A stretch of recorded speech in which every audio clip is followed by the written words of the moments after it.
السلام عليكم. لا تنسوا الإعجاب بالفيديو والاشتراك في القناة تشجيعا لنا لنستمر بنشر المزيد إن شاء الله.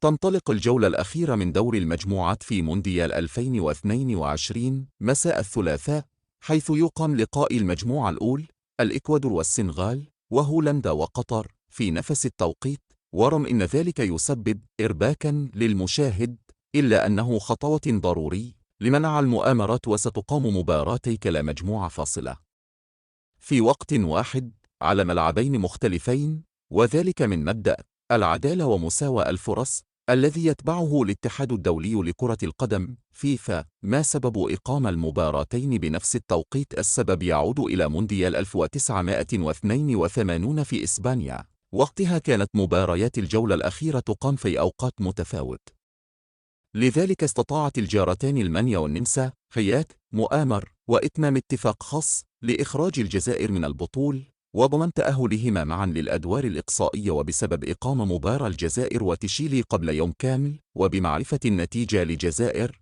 استطاعت اليمانيا والنمسا الاتفاق على نتيجة تؤهلهما معا على حساب الجزائر دون المجازفة باللعب بطريقة ممكن أن تنقلب ضد أحد الطرفين، مثلا فوز المانيا بنتيجة كبيرة وإخراج النمسا، أو تعادل النمسا وإخراج المانيا. الاتفاق كان أن ينتهي اللقاء من 1-0 لألمانيا، وهي النتيجة الكافية لتأهل النمسا وألمانيا فاصلة، وخروج الجزائر من المجموعة باحتلال المركز الثالث، وذلك تماما ما حصل، حيث سجلت المانيا هدفا في الدقيقة 10، ثم امتنع الفريقان عن لعب وتبادل الفرص الوهمية والتمريرات طوال 80 دقيقة. هذه واقعة عرفت لا حقاب فضيحة خيخون، وخيخنة هي المدينة التي احتضنت لقاء المانيا والنمسا في المونديال. بعد تلك الواقعة الأليمة بالنسبة للجزائريين، قرر فيفا اعتماد إقامة المباراتين الأخيرتين في مجموعة كأس العالم بنفس التوقيت، وتم تطبيق القرار في المونديال اللاحق عام 1986، وحتى يومنا هذا